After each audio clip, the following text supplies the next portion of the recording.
Châu áo, châu gỗ như cháu. Mây bua, oi trụ lan, bụa lan. Quay trụ mây bua, lông rồi, thai kỳ tụ. Mây bua, châu áo như miên à. Mây bua, oi trụ bụa, căn như gỗ. Tháng mây bua, bụa chiếu Giê-xu vua nô. Quay trụ gỗ, châu áo nhì, ngón. Tháng kỳ tụ châu, chư bang nhì, ngón vua nô. Chư bang, châu kỳ tụ nhì xin. Kỳ tụ ya, châu, chư bang nhì, chiều chiếu. Chư bang, tháng hải nô bùa kỳ tụ. Áo ya, oi trụ tháng vua nô.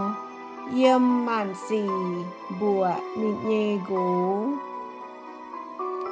Châu gỗ nhê miên à, oi trụ thám, căn nhê áo. Tháng kỳ tụ thám, chư bang. Ya quê chư bang, xía, nịnh nhê mèng. Quê bùn chư bang, trình dành tài.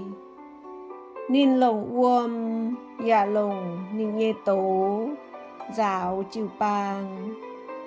Quê chó, chư bang, phùng bùn nín căn. Bến giang làng nhê chư bang. Máy lai lốp. Máy nhạo. Máy hoài phẳng.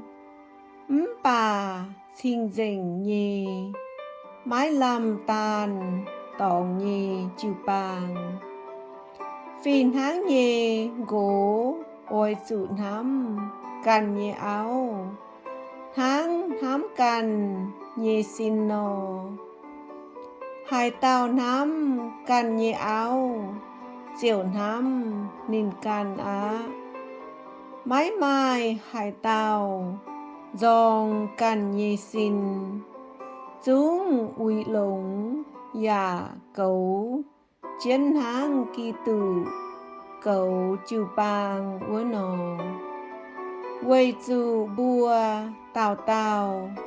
Châu kỳ tụ nhê xin nhê yết nhung. Tháng kinh sâu phía chiến con nái chiều hòa. Quay nái chẳng tòn tòng trà. Lây nín nhê tìa mà.